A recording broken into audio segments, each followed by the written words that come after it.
Bonjour à toutes et tous. Bienvenue justement sur Les Fabriques aujourd'hui où je vais pouvoir vous présenter le dispositif Samélico, qui est le service d'accompagnement des jeunes mères lycéennes et collégiennes, donc qui est proposé par les PEP 02, donc les PEP de l'Aisne.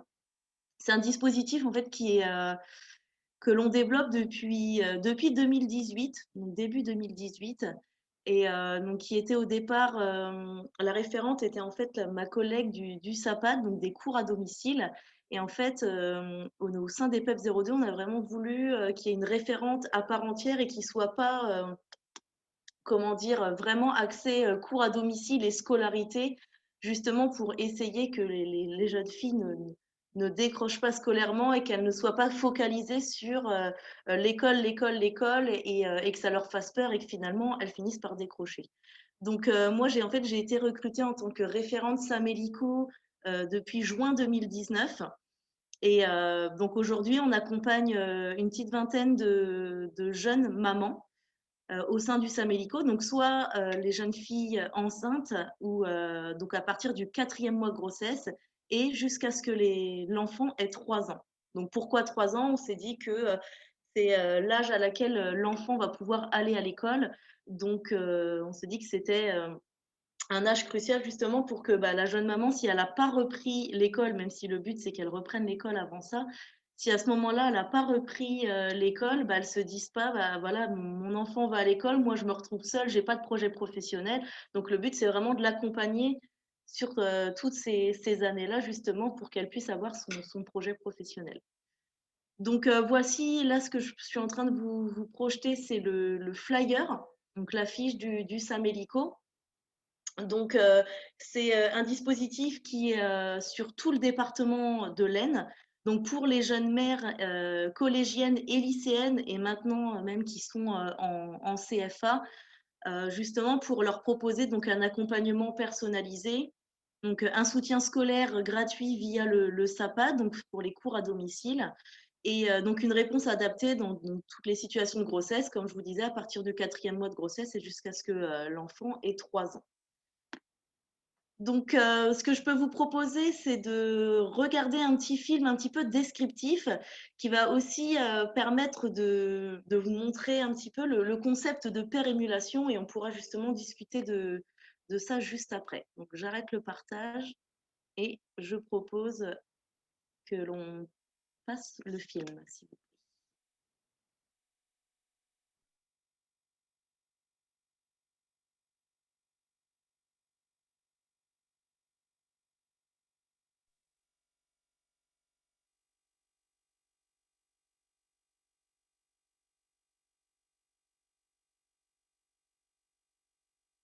Le Samélico est le service d'accompagnement des jeunes mères lycéennes et collégiennes. La mission principale de ce dispositif est de permettre la poursuite de la scolarité et lutter contre les risques de décrochage et d'isolement de ces collégiennes et lycéennes enceintes ou jeunes mamans. Ce dispositif s'adresse à toute lycéenne ou collégienne, donc enceinte à partir du 4e mois de grossesse, ou jeune maman jusqu'à ce que l'enfant ait 3 ans. Les objectifs de ce dispositif est tout d'abord de lutter contre le décrochage scolaire, accompagner la jeune fille dans sa scolarité pendant la grossesse, mais aussi après la naissance du bébé, orienter la jeune fille dans ses démarches, la soutenir dans sa parentalité, associer dès que possible le père de l'enfant et la famille, construire ou maintenir avec la jeune fille un projet de vie, coordonner les différents partenaires institutionnels autour d'un parcours de vie et enfin permettre des échanges entre pairs.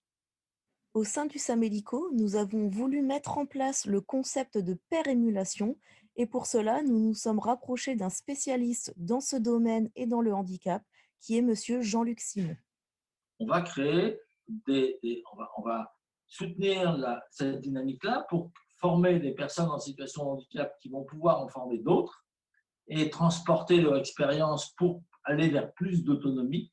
Et tout ça dans un cadre avec une charte, avec un cadre éthique et une ligne philosophique finalement qui nous a été donnée au départ par le Mouvement international pour la vie autonome et que nous avons continué à alimenter pour arriver à une charte qui est la charte de la père-émulation, qui cadre déjà un petit peu l'action des pères émulateurs et des pères émulatrices. Et donc, nous avons eu plusieurs sessions de formation de ces intervenants-là. Mais d'intervenants pairs, c'est-à-dire des personnes qui ont connu des situations difficiles, que ce soit de l'alcoolisme, que ce soit du handicap, ou que ce soit d'autres situations. Et aujourd'hui, on est en train de dégager que peut-être ça pourrait être utile aussi à des jeunes mères qui pourraient rencontrer des jeunes mères qui ont pris du recul avec leur situation et qui ont traversé leur situation d'une façon positive.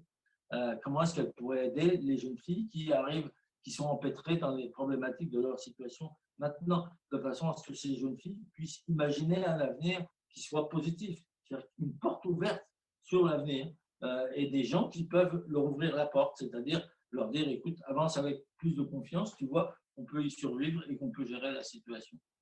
Afin de mettre en place ce concept de père-émulation entre jeunes mamans, nous avons organisé plusieurs sessions de visioconférence pour que les jeunes mamans puissent échanger entre elles et s'entraider. Moi, c'est Arsène. J'ai eu mes 16 ans au mois de janvier. J'ai accouché, j'avais 15 ans du coup. J'ai accouché en octobre. J'ai repris les cours un mois après, non, 2 mois après mon accouchement. Et depuis l'appel de décembre, tout va bien. Les cours, ça va. J'essaye de reprendre bien le rythme. Je suis assez bien intégrée dans la classe, du coup. Ah, c'est cool. Ça va pour moi, pour le moment.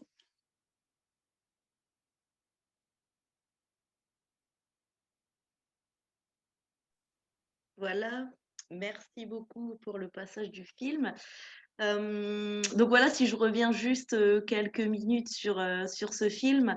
Donc là, j'ai pu expliquer assez brièvement justement les différentes actions du Samélico. Et puis ensuite, on a pu voir au tout début, en fait, une des actions qu'on a pu mettre en place, c'est une rencontre donc physique entre jeunes mamans. Je dis physique parce que c'était juste avant la période du Covid l'année dernière. Donc là, le but, c'était qu'elles puissent échanger entre elles, vu qu'elles sont dans la même situation en étant jeunes mamans adolescentes. Et le but également, en plus de pouvoir échanger entre elles, c'était de passer vraiment une journée avec des activités ludiques, que ce soit pour passer des moments privilégiés entre elles et leur bébé, donc que ce soit femme enceinte avec une connexion avec leur bébé ou des jeunes mamans justement avec leurs petits et aussi apprendre à prendre soin d'elles aussi. Donc on a pu voir une petite séance bien-être des mains avec une socio-esthéticienne. C'était pour leur faire passer le message que certes elles sont mamans mais elles sont aussi femmes et que c'était important de prendre aussi soin d'elles pour qu'elles puissent être bien et du coup être bien avec leur enfant. Et être bien aussi dans leur tête pour pouvoir continuer leur scolarité. Et mine de rien, c'est ça aussi le but final.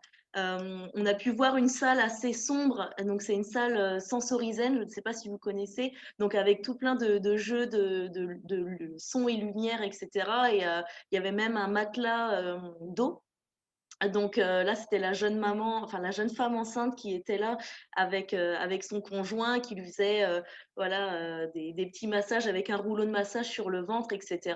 Et après, on voyait les bébés qui étaient là en train de regarder les lumières, etc. C'était un joli moment avec une psychomotricienne aussi qui était là pour leur donner des petits conseils, etc. C'était un joli moment entre mère et enfant et même le papa.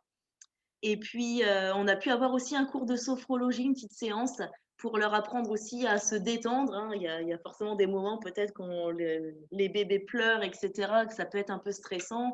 Donc, c'était leur apprendre justement à savoir se déstresser, à savoir souffler un petit peu. Donc, ça, c'est aussi quelque chose qu'on a pu remettre en place un peu plus tard en visio. On s'est adapté avec les mesures sanitaires. Donc, une petite séance de sophrologie en visio. Et puis, on a pu voir aussi comment dans le film, on s'est adapté aussi au Covid et on a fait des visios entre jeunes mamans. Donc là, c'est plus rencontre physique, mais en visio. Et le but, c'était clairement qu'elles puissent échanger entre elles et qu'elles puissent se conseiller. et donc commencer à mettre en place le concept de pair émulation. Donc, justement, c'est ce concept que nous a expliqué rapidement Monsieur Jean-Luc Simon, qu'on a pu voir dans le film.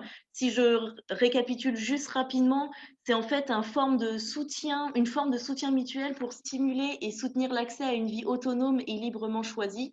Donc, en gros, c'est la transmission de l'expérience par des personnes autonomes pour d'autres personnes en recherche d'autonomie, et avec le but de renforcer la conscience de ces dernières quant à leurs possibilités, leurs droits et leurs devoirs. Donc ça, c'est un peu une définition du concept en général qui est vraiment adapté au handicap à la base. Mais nous, on s'est dit que ça pouvait être un concept qui est tout à fait possible pour les jeunes mamans, comme pour les personnes qui souffrent d'alcoolisme ou autres, comme a pu le dire Jean-Luc Simon dans le film. Et du coup, ce concept de pérémulation, c'est la capacité de certaines jeunes filles à aider d'autres jeunes filles par l'expérience de ce qu'elles ont vécu. Et donc, nous, on s'est dit qu'à ce moment-là, ça pourrait être intéressant d'imaginer différentes expériences de pérémulation comme ça. Donc, avec des ados, des adolescentes devenues mamans récemment, donc comme elles. Donc ici, elles s'entraident aussi parce qu'elles sont dans la même situation. Donc, c'est comme ça on commence à mettre en place ce concept de pérémulation. Mais on a aussi imaginé d'autres expériences, comme des femmes adultes devenues mamans à l'adolescence, mais qui ont aujourd'hui des années d'expérience et de recul, et qu'elles vont pouvoir apporter cette expérience-là à nos jeunes mamans du Samélico. Ou encore des femmes devenues mamans à l'âge adulte, parce que voilà, être maman, que ce soit à 15 ans, 30 ans, 40 ans, c'est un chamboulement, c'est une expérience de vie, et c'est bien de pouvoir le montrer aussi à nos jeunes mamans, et qu'on ne les mette pas forcément dans des cases. Bon, vous êtes maman adolescente et c'est tout. Non, elles peuvent être aussi juste maman. Donc, c'est important pour nous de réaliser ce genre d'expérience de pérémulation pour leur apporter le maximum d'aide et d'accompagnement. Donc, voilà un petit peu pour ce concept de pérémulation. Je vois une question là sur le chat. Donc, comment les jeunes filles rentrent en contact avec vous? Donc, c'est une très bonne question. En fait, au sein du Samélico, j'ai quand même fait un gros travail de communication aussi pour faire connaître le dispositif au sein de tout le département. Nous travaillons forcément en contact très étroit avec l'éducation nationale. Donc, ce sont les premières personnes à qui nous avons fait de la communication forcément. Donc, auprès des infirmières scolaires, des assistantes sociales. Encore ce matin, j'ai fait une présentation en visio de ce dispositif auprès des assistantes sociales. Donc, ça peut être les CPE, les chefs d'établissement. Si on est hors éducation nationale, ça peut être aussi les personnes de la CAF, bien sûr, qui sont des partenaires très proches, aussi des personnes de la PMI. Donc voilà, le but, c'est de faire connaître le dispositif, savoir un petit peu comment ça fonctionne pour que ensuite, en donnant les flyers, les affiches, etc., les personnes puissent être au courant. Donc là, le but, c'est qu'on passe par ces référents-là, donc les assistantes sociales, les infirmières, les personnes de la CAF, etc., qui puissent commencer à parler du dispositif aux jeunes mamans ou jeunes femmes enceintes qu'elles peuvent rencontrer. Et à ce moment-là, ça reste une démarche personnelle. C'est ce qu'on préfère, c'est un choix de notre part, parce que on s'est rendu compte qu'une personne qui ne veut pas être aidée, on pourra faire tout ce qu'on veut, ça ne fonctionnera pas.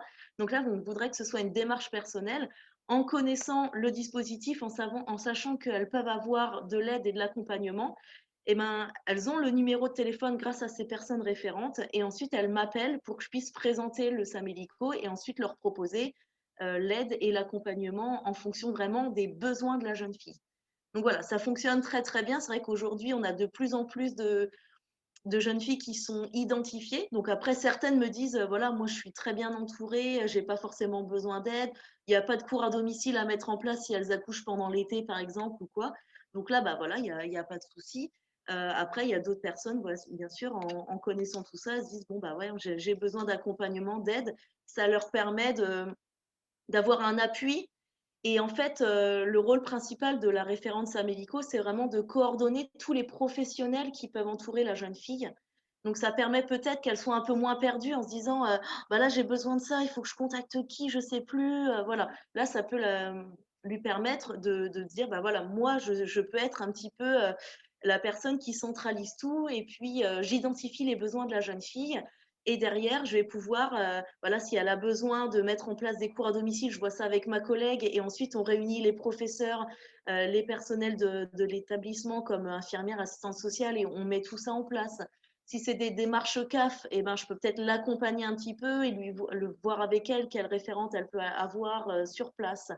Voilà, ça peut être plein de choses comme ça, comme pour voir un petit peu le projet professionnel avec elle, si elle est complètement perdue, donc l'emmener peut-être au CIO ou après si elle est en décrochage scolaire, bah, voir avec elle si l'école ne lui correspond plus du tout, c'est peut-être l'accompagner à la mission locale parce que le but c'est qu'elle puisse quand même avoir une formation et qu'elle puisse avoir un réel projet professionnel. Donc voilà un petit peu le rôle de la référente Samélico pour les jeunes mamans. Donc aujourd'hui nous sommes à 20 jeunes mamans au sein du Samélico. Alors, est-ce que le concept de père aidant, vous mettez en place des formations pour devenir père aidant et est-ce que certaines jeunes filles ont refusé de devenir père aidante? Si oui, pourquoi? Donc là, on est vraiment sur le début de ce concept de père émulation. En fait, ce que j'aime bien aussi, c'est que sans mettre un mot vraiment sur ce concept-là, je me suis rendu compte qu'avec les premières visios entre jeunes mamans comme ça, eh ben ce concept de père émulation se mettait en place naturellement sans qu'elle le sache, en fait, sans qu'elle se dise ah bah c'est de la père émulation que je suis en train de faire. Donc pour l'instant, on n'a pas encore mis en place ce genre de formation. Comme a pu le dire Monsieur Le Boiteux, il y a quand même toute une charte, il y a plein de choses à voir. Moi, là, je suis aussi en train de voir avec certaines jeunes filles qui pourraient vraiment avoir ce rôle, parce que c'est quand même un rôle qui est en plus édifiant et valorisant. Et donc, ça ne va pas être toutes forcément les jeunes mamans qui vont pouvoir faire ce genre de formation ou être vraiment intitulé père aidant ou père émulateur. Mais là, on est voilà, sur le début de ce concept-là avec, pourquoi pas, voilà, justement les formations à mettre en place sur certaines de ces jeunes filles qu'on a pu identifier. Donc, du coup, pour l'instant, on n'a pas eu de refus de devenir père aidant. Donc, on verra si ça arrive un jour. Après, c'est sûr que il faut que la jeune fille puisse accepter aussi ce genre de concept, hein, bien sûr. Après, je sais on a beaucoup de bienveillance dans tous nos échanges qu'on peut avoir avec les jeunes mamans. Donc, j'ai bon espoir que justement ce concept se développe encore plus dans les prochains mois et années. Alors, comment replacer le service dans le cadre de l'évolution de la circulaire SAPAD? Donc, oui, il y a eu une nouvelle circulaire SAPAD. Donc, en fait, le SAPAD, c'est pour les cours à domicile. Et on s'est vraiment rendu compte que notre dispositif, qui est de 2018, du coup, on était un petit peu en avance sur ça, parce qu'en fait, les SAPAD, c'est vraiment mis en place à la base pour les élèves qui sont malades ou accidentés. Et en fait, les jeunes filles enceintes pouvaient bénéficier aussi du SAPAD à partir du moment où il y a bien un certificat médical. Mais c'est vrai que nous, le dispositif Samélico, il était là donc avant cette réforme. Et en fait, on s'est bien rendu compte qu'il y avait un gros besoin en voyant le nombre de grossesses précoces et donc le décrochage scolaire qui allait avec. Donc c'est pour ça qu'on a développé ce projet-là, ce dispositif. Et on s'est rendu compte que là, depuis quelques mois, dans la nouvelle circulaire SAPAD, on voit apparaître complètement, en plus des élèves, des élèves souffrant de maladies ou qui sont accidentés, on voit qu'il y a bien aussi les jeunes mamans, donc les jeunes femmes enceintes. Donc, c'est vrai qu'en voyant ça, on s'est dit que notre dispositif avait encore plus raison d'exister. Alors, Jean-Luc Simon anime la commission internationale du CNCPH. Est-ce qu'il vous a donné des conseils ou exemples internationaux sur ce concept de père aidance? Donc, justement, on a eu de la chance de pouvoir assister à plusieurs conférences de la part de Monsieur Simon, justement, qui a pu nous dévoiler toute son expérience. Donc, lui, juste pour information, donc, comme vous le dites, il anime la commission internationale du CNCPH. Il a aussi beaucoup de casquettes. Bah, écoutez, je vais vous les dire parce que c'est vraiment quelqu'un d'important. Donc, c'est le vice-président du Groupement français des personnes handicapées. Il est président de la région Europe de l'Organisation mondiale des personnes handicapées. Il est aussi conférencier, formateur en sciences sociales, expert international et consultant. Et donc, dans le cadre de son DEA en sciences de l'éducation, il a poursuivi des recherches sur le thème de l'apprentissage de l'autonomie. Donc, c'est vrai que lui, il a eu un accident quand il était jeune et il est maintenant en fauteuil roulant. Et c'est vrai qu'il a beaucoup appris de son expérience, il s'est beaucoup intéressé à ce concept-là. Et c'est vrai qu'aujourd'hui, il est conférencier, il explique tout ce genre de concept à beaucoup de personnes, justement, sous forme de conférences. Et on a eu de la chance de pouvoir assister à une conférence, justement, et à plusieurs conférences de Monsieur Simon. Et il a pu nous donner, justement, des exemples de réussite, comment ça se passe. Et ça va être un fort appui justement pour développer encore plus ce concept de père-émulation avec les jeunes mamans. Même si c'est un concept assez nouveau pour lui, mais comme il disait, ok, ce concept vient du handicap, mais c'est tout à fait transposable à d'autres types de populations, entre guillemets, comme les alcooliques ou là, les jeunes mamans. Donc justement, on se penche vraiment sur ce cas-là pour pouvoir proposer à ces jeunes filles encore plus d'aide finalement et d'accompagnement. Donc voilà, je ne sais pas si vous voulez en savoir plus sur ce concept, sur le Samélico. N'hésitez surtout pas, même a posteriori, hein, sur le flyer qu'il y a sur le site des rencontres et des fabriques. Il y a mon adresse mail, donc n'hésitez surtout pas. Je ne sais pas si vous avez d'autres questions ou interrogations. On est peu nombreux. Peut-être qu'on peut les poser à l'oral. Oui. Plutôt en termes d'évaluation après ce projet, est-ce que tu as une idée un peu du nombre de jeunes filles qui reprennent des études, du nombre de jeunes filles qui trouvent un travail? Est-ce qu'il y a des jeunes filles qui pour l'instant n'ont pas réussi à trouver une voie personnelle? Enfin, comment ça se passe? Alors, donc nous, c'est vrai que le concept et le dispositif est encore assez récent, on va dire début, ça a commencé janvier 2018, mais assez doucement, le temps aussi de faire la communication, etc. Moi, je suis arrivée en tant que référente Samélico, donc pas avec la casquette SAPAD, comme je disais tout à l'heure, qui pouvait être un frein pour certaines jeunes filles. Donc moi, c'est depuis juin 2019, avec un gros travail de communication au départ, justement, pour bien faire connaître le dispositif. Maintenant, c'est vrai que c'est connu pas mal dans le département et on a de plus en plus de jeunes filles qui entrent dans le dispositif. Un point très important, c'est que justement, grâce à cette communication, les jeunes filles sont identifiées plus facilement et plus tôt. Et en fait, plus tôt elles rentrent dans le dispositif Samélico et mieux c'est en termes de décrochage scolaire. Je m'explique. Comme je vous ai dit, c'est à partir du 4e mois de grossesse. Forcément, si la jeune fille entre dans le Samélico dès qu'elle est au courant, dès qu'elle a 4 mois de grossesse, on va avoir quand même pas mal de temps, donc 5 mois avant l'accouchement, pour pouvoir préparer l'après-accouchement. Parce qu'on sait très bien que quand l'arrivée du bébé est là, enfin quand le bébé est là, c'est quand même plus compliqué.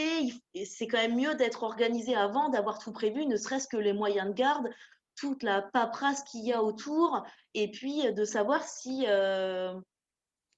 voilà, niveau scolaire, si on est bien à notre place, si on a bien réfléchi à ce qu'on voulait faire l'année prochaine, etc. Et ce qui est vraiment le top, c'est de pouvoir préparer tout ça pendant les 5 premiers mois, si elles arrivent au 4e mois de grossesse, et qu'elles aient la tête un petit peu plus légère, qu'elles puissent ensuite penser plus qu'à reprendre l'école, parce que tout le reste, on va dire que c'est réglé, voilà, tout est fait, et il n'y a plus qu'après reprendre le chemin de l'école. En plus, on peut mettre en place les cours à domicile assez rapidement, le temps aussi de trouver les professeurs aussi pour la jeune fille, parce que ça peut être un petit peu plus compliqué, d'autant plus si elle est en cursus professionnel, mais c'est pas infaisable, loin de là. Et justement, plus on a le temps de préparer tout ça, mieux c'est. Donc du coup, moi je me rends compte quand même que maintenant que la communication est faite et quand les jeunes filles rentrent le plus tôt possible, on a pu mieux préparer et derrière elles reprennent l'école plus tôt rapidement. Moi, j'ai un très bel exemple. D'ailleurs, dans le film, on l'entend dire qu'elle a repris les cours au bout d'un mois et demi, 2 mois après. Elle a réussi à s'intégrer dans sa classe. Voilà, ça, c'est de belles victoires. Le fait de reprendre les chemins de l'école et, euh, et puis de pouvoir s'intégrer et tout ça, voilà, nous, c'est une très belle réussite. Nous, ce qu'on aime bien, voilà, c'est au bout d'un mois, 2 mois, qu'elle puisse reprendre l'école. Parce que c'est sûr qu'il ne faut pas que ce soit trop tôt parce que après ça risque d'être compliqué, mais aussi pas trop tard parce qu'après, quand on s'habitue un petit peu à rester à la maison comme ça, à s'occuper du bébé, et c'est vrai que reprendre les cours après, quand ça devient de plus en plus compliqué. Donc il y a un juste milieu à avoir. Après, du décrochage scolaire, on en a quand même.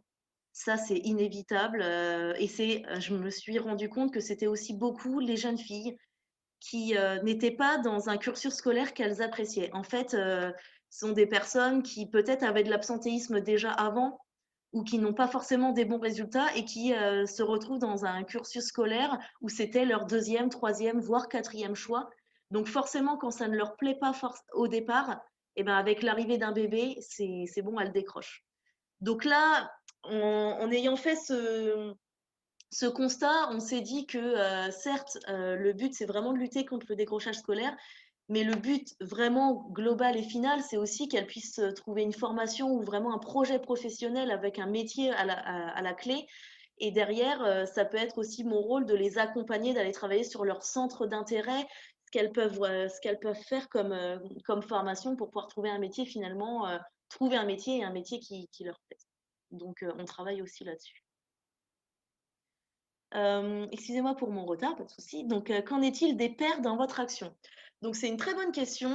Justement, le Samélico a vraiment pour intention d'inclure que ce soit les pères des jeunes bébés, mais aussi donc la famille. Parce qu'on se rend compte que l'entourage est aussi chamboulé par tout ça, parce que parfois ce sont des grossesses voulues, mais on a aussi beaucoup de déni de grossesse et de grossesses non voulues.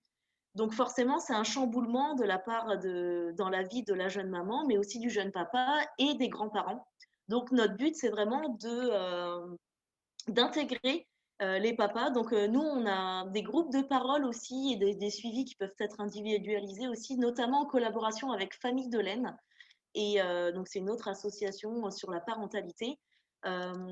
Donc là, alors avec les mesures Covid, c'est un petit peu plus compliqué, mais on va s'adapter et là, c'est prévu de mettre en place très prochainement. Donc justement, ces groupes de parole, donc pourquoi pas intégrer donc juste soit les jeunes mamans, soit les jeunes papas ou même les couples ensemble. Et moi, j'avais aussi pour idée de faire ce genre de choses aussi avec les grands-parents parce que parfois, il y a des grands-parents justement qui deviennent grands-parents à 35, 40 ans, ça fait quand même jeune et ils sont aussi chamboulés. Donc le but, c'est aussi qu'ils puissent même mettre en place ce concept de père émulation avec les jeunes papas et aussi avec les grands-parents. C'est vraiment quelque chose qu'on veut mettre en place. Donc là, pour l'instant, on l'a mis en place avec les jeunes mamans, mais on va faire avec l'entourage très prochainement. Est-ce que les papas seraient aussi en décrochage scolaire? Ah, bonne question. Donc, alors, aussi, ce que je peux dire au sein du Samélico, on va dire que dans la moitié des cas environ, il y a encore le jeune papa qui est là. Mais après, pour combien de temps? On se rend compte qu'il est là au départ et parfois il part aussi après. Donc, on n'a pas encore énormément de recul aussi sur ça. J'avoue, au niveau, et je pense que ça serait aussi un travail à faire aussi là-dessus. Il y a aussi pas mal de papas qui sont peut-être plus âgés, en tout cas là au sein du Samélico des PEP 02, le jeune papa est aussi peut-être plus âgé et est en train de travailler ou est en recherche d'emploi. Et j'en ai pas encore beaucoup qui sont encore à l'école. Mais c'est vrai que ça serait intéressant aussi de voir avec eux et de limiter le décrochage scolaire pour le papa. Maintenant, c'est quand même très rare dans les cas que j'ai que, par exemple, le couple vit ensemble et en général, c'est quand même plus la jeune maman qui s'occupe du bébé. Voilà, en gros. Si je peux me permettre, moi je trouve que dans les différentes remarques, différentes questions, je retiendrai l'importance que l'on va avoir dans les mois qui viennent à travailler l'évaluation et à bien repenser notre évaluation. Que ce soit les interventions de Carole, que ce soit les interventions de Dominique, il faut qu'on prenne tout ça en compte pour affiner notre évaluation.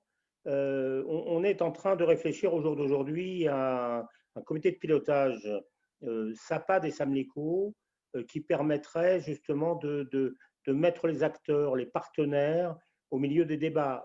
On a bien vu que les copiles SAMLICO qui ont eu lieu nous ont fait évoluer. Hein, je pense à l'assistante sociale qui nous avait dit, mais pourquoi ne pas aller jusqu'à la fin de la maternelle, hein, 3 ans. Moi, je retiens ça, je retiens cette idée-là qu'il faut travailler davantage notre évaluation. Merci Dominique, merci Carole.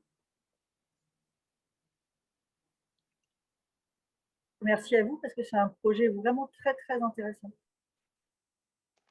Je vois qu'il y a une autre question. Y a-t-il une relation entre grossesse précoce et milieu socio-économique? Donc, c'est une bonne question aussi. Nous, par exemple, dans l'Aisne, on a quand même un secteur qui s'appelle la Thiérache, hein, dans le nord de l'Aisne, qui est quand même très pauvre, hein, reconnu pour ça. Et enfin, nous, on s'est dit forcément dans notre tête, on va avoir beaucoup de grossesses précoces dans en Thiérache, hein, dans ce milieu-là.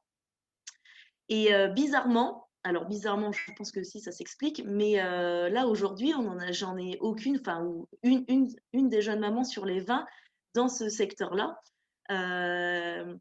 Mais après, je me suis dit, est-ce qu'elles sont repérées aussi? Est-ce qu'elles sont vraiment bien identifiées? Est-ce qu'elles ne sont pas déjà en décrochage scolaire avant même de savoir? C'est ça qui est un petit peu compliqué. Justement, on a beaucoup travaillé, on a beaucoup échangé aussi avec les personnes de la CAF, la PMI et de l'éducation nationale, parce qu'au départ, on était très ancré scolaire. Et en fait, on s'est rendu compte qu'il y avait des jeunes mamans qui, quand elles apprennent leur grossesse, elles ont un peu honte ou quoi, et elles ne veulent absolument pas en parler. Et du coup, elles décrochent à ce moment-là pour pas, avant même que ça se voit au niveau de leur ventre. Et du coup, il y a du décrochage scolaire, sauf que les établissements ne savent pas forcément que c'est dû à une grossesse. Donc, il y a quand même eu ce souci-là. Et là, de nos jours, c'est vrai que j'ai très peu de ces jeunes filles qui viennent de ce secteur de la Thiérache. Donc, peut-être parce que elles sont déjà plus à l'école, ou elles n'ont pas été encore identifiées, ou elles n'ont pas envie ou besoin de cette aide-là. Donc, ça me paraîtrait un petit peu étrange, mais voilà, c'est un fait. Après, pour donner une autre explication aussi, entre le lien, s'il y a un lien justement entre l'établissement, entre la grossesse précoce et le milieu socio-économique, moi, ce qui se passe quand même, c'est que j'ai beaucoup de déni de grossesse. Ça m'a vraiment interpellée parce que ça doit être 80% des jeunes mamans qui sont là.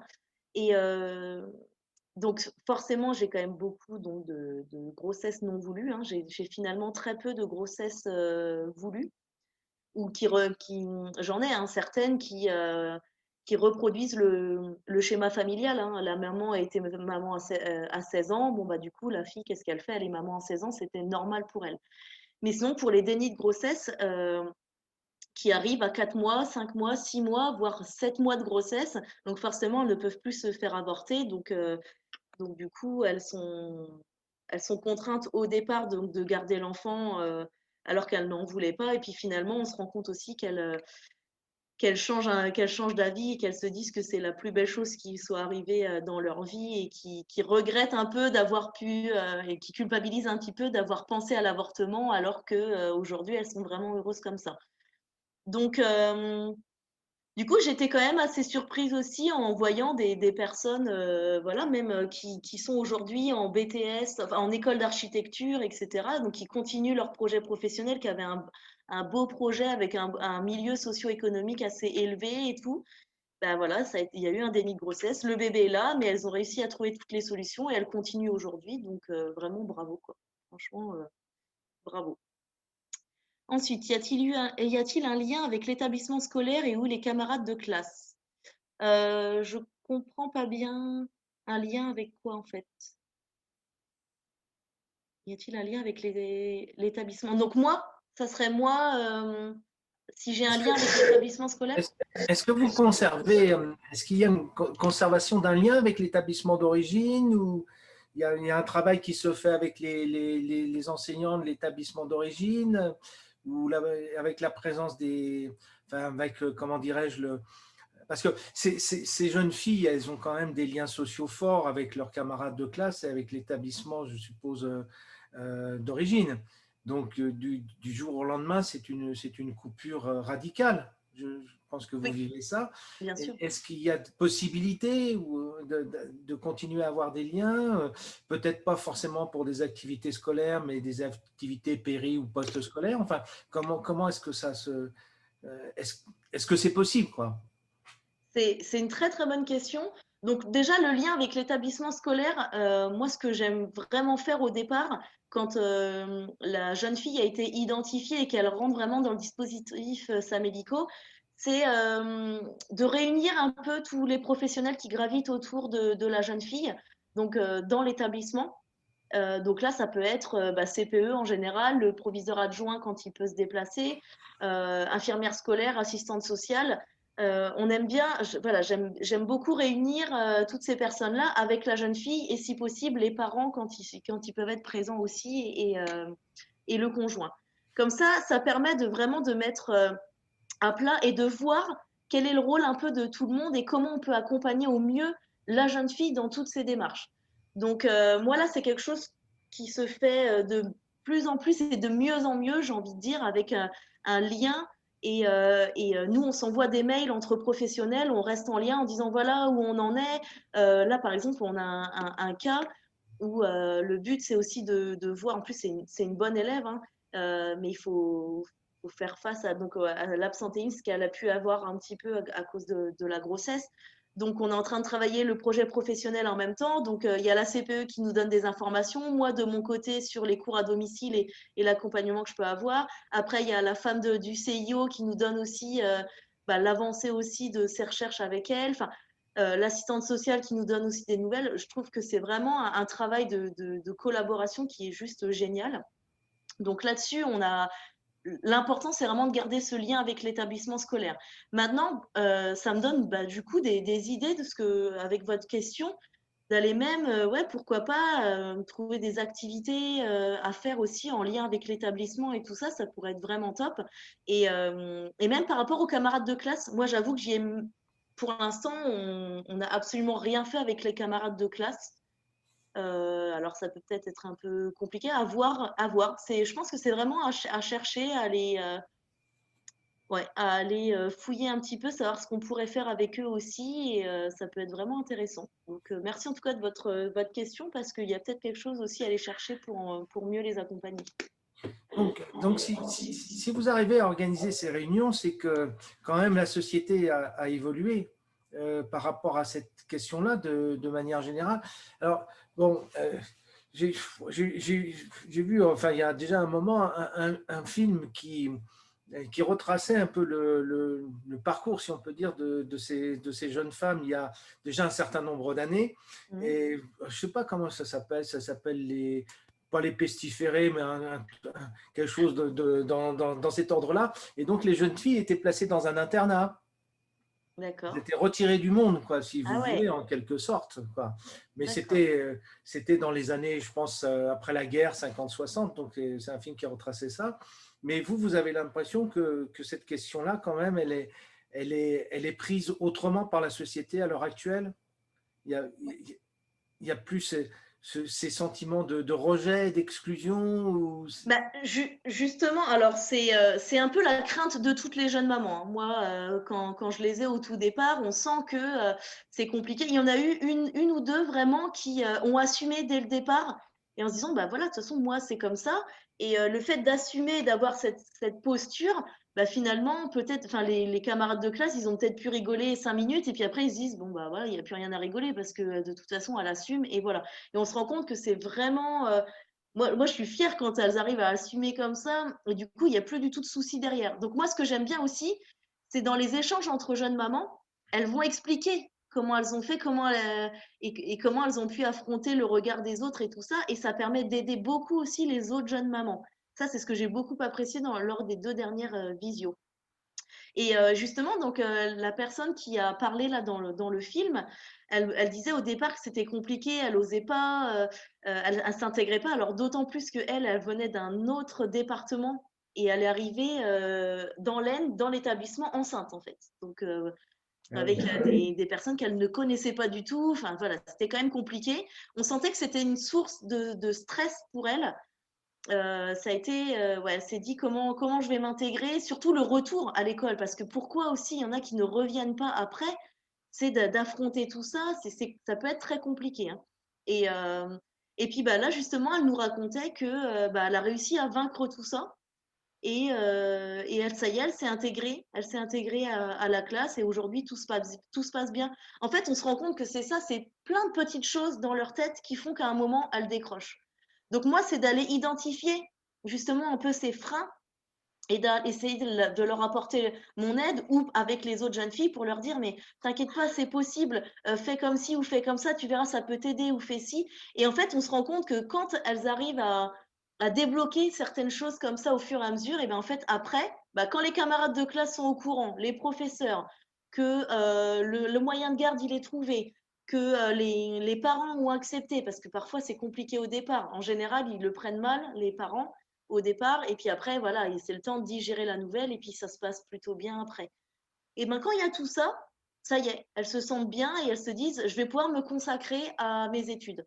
Mais si tout ça, c'est pas réglé avant, ça peut être vraiment très très compliqué quoi. Donc après c'est à nous d'aller leur apporter leur aide, peut-être des groupes de parole justement, aller voir une psychologue ou essayer de parler. Voilà. Je voulais vous demander, vous avez une équipe pluridisciplinaire pour vous aider à dénouer tout cela ou par exemple de type médico-social, je sais pas, un psychologue, un éducateur spécialisé, un éducateur jeune enfant, enfin, je sais pas, je sais pas, une conseillère familiale, je sais pas. Donc du coup, je travaille principalement déjà avec l'établissement où on a les assistantes sociales, infirmières, etc. Donc déjà ça, elle nous aide énormément. Et ensuite, on a une psychologue aussi qui est à disposition grâce à la collaboration que l'on a avec Famille de l'Aisne. Donc voilà, en fait, on va se rapprocher de différents partenaires aussi pour leur proposer ce genre de choses. D'accord. Effectivement, ouais. Ok, d'accord. Comment se passe le retour en classe? Bah justement, c'est comme je disais, c'est quand même une source de stress, hein, clairement. Donc, parfois, c'est difficile. Alors, en plus, nous, dans l'Aisne, on a, comme j'expliquais aussi, c'est un département très étalé, très rural quand même, très peu de transport. Et donc, quand les jeunes filles sont à l'internat et qu'elles doivent reprendre les cours et qu'elles doivent laisser leur enfant toute la semaine, je vous avouerai que là, c'est très compliqué. On a du mal à trouver une solution, en fait. J'ai le cas en ce moment, hein. Donc là, mine de rien, entre guillemets, hein, je veux bien des guillemets, mais les mesures sanitaires dans ce moment où c'est les cours à distance et tout ça, bah là, ça nous arrange dans ce cas-là parce qu'au moins, elle reste à la maison. Il y a le papa qui peut quand même s'occuper de son bébé pendant qu'elle a ses cours, mais, enfin, le papa, je parle du grand-père du coup, mais au moins, elle peut assister aux cours. Alors que là, c'est quand même quelque chose de très compliqué parce que j'ai une jeune maman qui a voulu reprendre, donc un mois après l'école, après l'accouchement, pardon. Elle a voulu reprendre, mais direct en internat où elle laissait sa fille toute la semaine. Et en fait, là, tout de suite, l'infirmière et l'assistante sociale sont venues me contacter en disant, ça fait quand même très tôt, c'est compliqué. Enfin, là, est-ce qu'il n'y a pas un souci aussi par rapport à la relation mère-enfant? Enfin, voilà, il y a d'autres choses qui amènent derrière. Donc, c'est un juste milieu à avoir entre ne pas délaisser son enfant, mais d'un autre côté, reprendre les cours. Et quand les conditions ne le veulent pas, c'est vrai que parfois, ça peut être compliqué. Donc là, on essaye aussi peut-être d'aménager l'emploi du temps, essayer de voir avec l'établissement, peut-être faire 2 jours, 3, voilà. On essaye de trouver des solutions. Parfois, ça peut être compliqué, c'est certain. Donc, ensuite, position de certains CPE et importance de l'éthique et la déontologie. Oui, alors, je dois vous dire qu'en fait, voilà, c'est loin d'être tout le monde. Il y a vraiment de super professionnels, enfin voilà, qui sont là pour l'enfant, pour l'élève. C'est juste top et vraiment, je remercie toutes ces personnes qui sont remplies de bienveillance. Maintenant, c'est vrai que je suis tombée sur une CPE avec un discours quand même très radical et j'avoue que moi, ça m'a choquée. qui a clairement dit à une jeune maman non, mais de toute façon, tu vas pas, là, tu vas devoir arrêter les cours, hein, tu vas pas reprendre. Tu t'imagines, tu pars le matin de bonne heure, tu rentres le soir, c'est pas une vie pour l'enfant. Donc, ça a mis quand même énormément le doute à la jeune maman, ça l'a fait culpabiliser. Après, de nos jours, je pense pas qu'on soit une mauvaise mère quand on va juste à l'école, en fait, sachant que, voilà, ok, elle part le matin, elle rentre le soir, et encore, elle avait quand même des heures de trou, enfin voilà. Et je me dis, bah, ça veut dire que toutes les mères qui travaillent aujourd'hui sont des mauvaises mères parce qu'elles travaillent et elles ne s'occupent pas de leur enfant. Donc voilà, j'ai été quand même assez surprise et je me dis, mais mince, moi j'ai quand même plein d'exemples de jeunes mères qui arrivent à concilier les deux, à reprendre les cours, à avoir leur diplôme, hein. Clairement, elles ont leur diplôme juste après. Et je me dis, c'est faisable. Et là, elle est en train de. En plus, elle était motivée, la jeune maman, et à reprendre. Et c'est la CPE qui a dit, non, non, mais là, tu restes chez toi pendant 1 an. Mais là, le risque de décrochage scolaire, il est horrible parce que il est énorme. Parce qu'au bout d'1 an, aller reprendre, se remettre dans le bain, aller affronter aussi quand même les professeurs, les élèves, etc. Enfin, c'est compliqué. Nous, on l'a vu. Moi, j'en ai eu au tout début. Ils me disaient ah bah là, je m'arrête 1 an. Je reprendrai après. Hein, je m'arrête 1 an. Puis en fait, elles ne reprennent pas. C'est compliqué. Donc là, je me suis dit, mince, une CPE qui a ce discours-là, c'est quand même, ouais, c'est vraiment dommage. J'en ai quand même parlé après, il y avait l'infirmière, il y avait d'autres personnes, et finalement, elle a été un peu remise en place et elle est revenue sur ses paroles. Mais c'est vrai que c'est quand même très important pour nous d'être à l'écoute de la jeune fille et de pas avoir ce genre de discours qui peut être complètement néfaste. Enfin, un point. Voilà. Est-ce que vous avez envisagé le tutorat ou le mentorat? Est-ce que c'était prévu au départ? Là, j'avoue qu'on n'en a pas reparlé depuis un bon moment. Je ne sais pas si Monsieur Le Boiteux, vous, c'était dans le... Dans...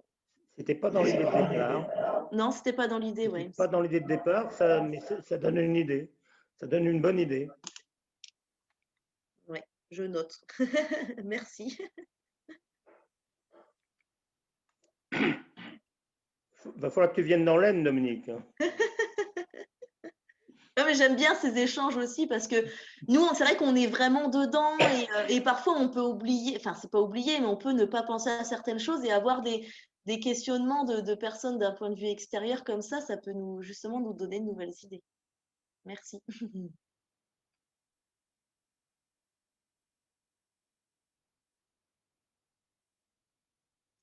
Je ne sais pas si vous avez d'autres questions, si vous voulez qu'on échange sur autre chose. Moi, je voudrais juste te dire que, d'abord, remercier Anaïs sur tout le boulot qu'elle fait. Hein. Moi, on se suit assez souvent, au moins 2 fois, 3 fois par semaine. C'est de la dentelle, c'est de la dentelle. Quand je disais tout à l'heure éthique et déontologie, parfois Anaïs nous interpelle, les administratrices, administrateurs ou moi-même, sur des questions qu'elle se pose. Dominique, tu connais bien le système du CNAD. Et l'autre jour, une question que posait Anaïs, moi je me suis ouvert à la coordonnatrice du CNAD parce que c'est une vraie question à poser au CNAD. Je ne vais pas relater la question, mais il y a vraiment tout un travail déontologique, éthique. C'est énorme, c'est de la dentelle, mais c'est remarquable comme action. Merci, oui, Anaïs. Avec plaisir. Justement, c'est vrai que parfois ça peut être un peu délicat. Moi, ce que je voudrais juste ajouter, c'est qu'on n'est pas là pour persuader, dissuader ou quoi. Déjà, c'est aussi une des raisons pour lesquelles on arrive au 4e mois de grossesse et pas avant. Donc, pour pas du tout interférer avec le droit d'avortement. Comme ça, nous, on arrive après. Sauf que c'est vrai que là, on a eu un cas où la jeune maman, déni de grossesse, donc elle l'a su trop tard, elle voulait avorter, elle ne pouvait plus. Et du coup, pour le moment, elle a décidé d'accoucher sous X et d'abandonner son bébé. Donc moi, on est venu m'interpeller comme ça en m'identifiant la jeune maman. Donc elle a aussi besoin, je peux être là pour l'aider, l'accompagner. Donc il faut aussi, encore une fois, que ce soit une démarche personnelle. Donc, on lui a donné mon numéro et c'est elle j'attends qu'elle me contacte. Donc, pour l'instant, elle ne l'a pas fait. C'était il y a 1 ou 2 semaines. Hein. Et, mais derrière, voilà, mon but n'est pas du tout d'aller lui dire garde l'enfant ou ne le garde pas. On est juste là pour aider, accompagner la jeune maman. Donc, c'est sûr que voilà, le Samélico, c'est fait à la base pour lutter contre le décrochage scolaire et pour que les jeunes filles puissent être maman et élève en même temps, qu'elles puissent combiner le tout. Là, dans ces cas-là, moi, je sais que ce que je pourrais lui proposer, en écoutant aussi, en identifiant ses besoins, ce que je pourrais lui proposer, c'est peut-être d'échanger avec d'autres, avec les autres jeunes mamans, de participer à ces groupes d'échange avec d'autres personnes, etc. Mais peut-être que du coup, ça la fera changer d'avis ou pas, je ne sais pas. Mais au moins, elle pourrait avoir peut-être différents retours d'expérience, différents discours, et en tout cas, elle pourra prendre sa décision en toute connaissance de cause. C'est plutôt comme ça que nous, on aime travailler. On a aussi, nous, un projet en ce moment en collaboration avec Famille de l'Aisne et Eden, donc 2 autres associations de l'Aisne, sur plus, là, cette fois, la prévention des grossesses précoces. En fait, on a répondu à un appel à projet de la CPAM. Donc, du coup, c'est prévention puis accompagnement grâce au Samélico. Mais là aussi, on a bien dit, nous, notre but, c'est juste d'informer. On est là pour apporter de la connaissance aux jeunes, et ce n'est pas pour dire avoir un enfant à 16 ans, c'est mal, ou c'est bien, ou il faut pas, ou il faut… Non, on n'est pas du tout là pour ça. Nous, on est là tout en toute bienveillance aussi, accueillir la parole des jeunes et de leur apporter de l'information. Et ce qu'on aime bien, c'est aussi, donc encore une fois, ce concept de père-émulation pour avoir apporté par d'autres jeunes mamans, jeunes parents, jeunes grands-parents, etc., des expériences, en fait. Mais c'est tout. Nous, notre but, après, ça ne va pas être de les faire changer d'avis. On est personne aujourd'hui pour décider de la vie de quelqu'un. Donc, clairement, voilà. Je préfère justement mettre le point là-dessus. C'est important pour nous aussi dans le Samélico. Moi, si je peux rajouter quelque chose par rapport au contexte du SAPAD, que tu connais bien, Dominique. La circulaire d'août 2020 élargit les champs de légitimité du SAPAD. Ça l'élargit notamment au Samélico, enfin ce qu'on appelle nous le Samélico, ça l'élargit également aux troubles scolaires anxieux, ça l'élargit à l'aide sociale à l'enfance, etc., etc. Comment peut-on concevoir aujourd'hui ou demain qu'une coordonnatrice ou qu'un coordonnateur SAPAD puisse faire dans ses missions ce que fait par exemple Anaïs et ce qu'elle vient de nous expliquer depuis 1 heure? C'est une vraie discussion parce que parfois il y a je le dis parce qu'il y a des DAZEN qui sont en train de dire bah nous on reprendrait bien pour gagner des heures, on reprendrait bien le SAPAD à notre compte. Là on vient d'expliquer que le SAPAD il est en train de prendre une dimension énorme qui nécessite autre chose que simplement l'accompagnement, l'assistance par des cours HSE. Je veux dire que ce que fait Anaïs, elle s'appuie bien évidemment sur ces HSE, mais parce qu'on ne peut pas faire autrement, mais il y a tout un travail qui est derrière. Je parlais du travail de dentelle, etc. C'est une vraie question que je pose là, parce qu'elle se pose au jour d'aujourd'hui à plein de départements où on sent bien qu'il y a une volonté financière de récupérer des postes, mais de ne pas obligatoirement concevoir ce que l'on perd derrière par le fait qu'on abandonnerait comment dirais-je, l'aide, l'accompagnement des associations PEP qui ont développé autre chose, tout du moins en complémentarité. Si je peux me permettre, la question c'est pour nous, au niveau du public, c'est qu'est-ce qu'on peut apporter de plus à des heures d'enseignement. On n'est pas simplement là pour vérifier, dispenser ou organiser des heures d'enseignement. Nous sommes bien d'accord. Donc, ça signifie que pour un certain nombre de jeunes qui sont dans le cadre de l'APAD, il faut qu'on aille au-delà des heures d'enseignement. Et même à l'intérieur de ces heures d'enseignement, on privilégie l'éducation nationale pour X raisons, peut-être parce que ce n'est pas possible autrement, mais on privilégie certaines disciplines ou certains domaines. Alors que le développement d'un enfant, ce n'est pas simplement le français et les mathématiques. Donc, ça, c'est une première… Moi, c'est un premier questionnement. Le deuxième questionnement, c'est celui que j'ai un peu abordé avec ta collègue, Dominique, c'est celui de… Est-ce que dans le cadre de ce qu'on pourrait apporter de plus, c'est ne pas limiter l'APAD à la vie scolaire du jeune? Notamment, bien sûr, pour les jeunes qui sont pris dans le cadre de l'APAD assez longtemps, hein, bien d'accord, que pour un accident, 3 semaines, des choses de cet ordre-là, etc. Mais pour tous ceux dont je pense nous parlons cet après-midi, c'est qui sont pris peut-être à 5, 6, voire toute une année, voire peut-être plusieurs années pour des maladies aussi, c'est qu'est-ce qu'on leur apporte et qui leur permet d'aller dans le sens du développement de l'enfant. Le développement de l'enfant, ce n'est pas que la vie scolaire. C'est aussi toutes les activités qu'il a en dehors du temps scolaire. Et qu'est-ce qu'on peut apporter à ces enfants-là? C'est la question que je me pose. Alors, je ne sais pas si, pour l'instant, je n'ai pas de réponse, si tu veux. Mais il me semble que le projet, enfin, bien sûr que le projet d'un enfant et des parents, c'est bien sûr la réussite scolaire, on est tout à fait d'accord là-dessus. Et la réussite scolaire, bien sûr, on va centrer sur le français, les mathématiques, voire les langues ou une discipline scientifique. Mais ce n'est pas ça que la vie d'un enfant. C'est les arts plastiques, c'est l'éducation musicale, c'est l'histoire-géographie, il y a peut-être des enfants qui sont passionnés par ça. Hein? Donc, c'est à un moment donné, éventuellement, bien sûr pour un accompagnement qui est assez long dans le temps, mais qu'est-ce qu'on peut faire de plus pour équilibrer le développement d'un enfant? Voilà, c'est ma question.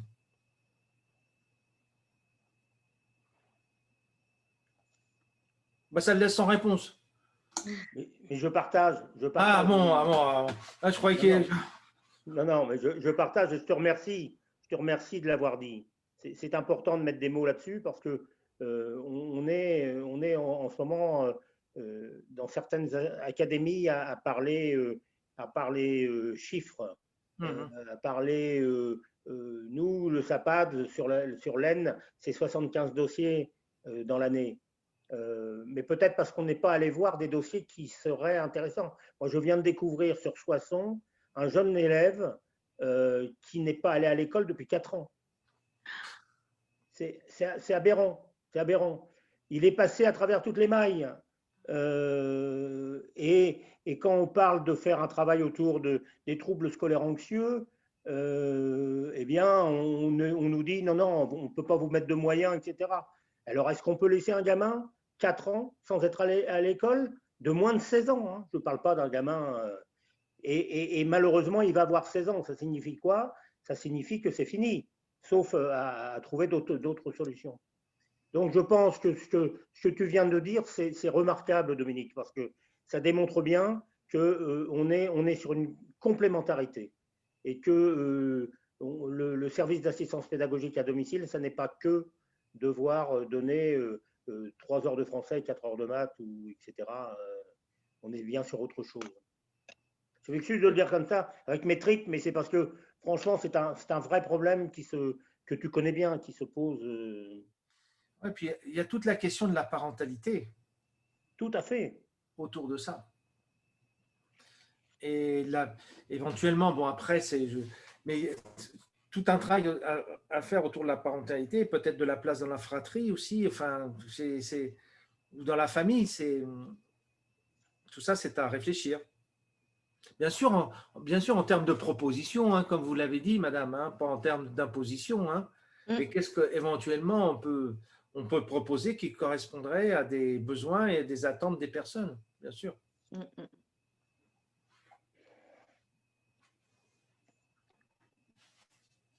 Je vois qu'il est déjà 14h15. Je vous propose peut-être de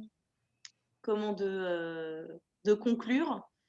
En tout cas, je voulais vraiment remercier toutes vos questions, interventions. C'était très, très utile et bénéfique. Je pense que j'ai pris des notes, hein.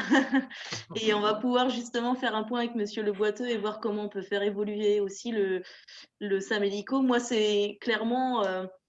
c'est ce que j'aime aussi, c'est pouvoir m'adapter en fonction des jeunes et aussi de la situation et de tout, et de faire évoluer le dispositif aussi en fonction de ce qu'on rencontre, hein. Donc là, ça a été vraiment un plaisir, et je pense qu'on a d'autres pistes aussi d'évolution. Donc encore merci à tout le monde. Et puis, écoutez, je vous propose qu'on arrête là, et je vous souhaite à tous un bon après-midi et une belle semaine.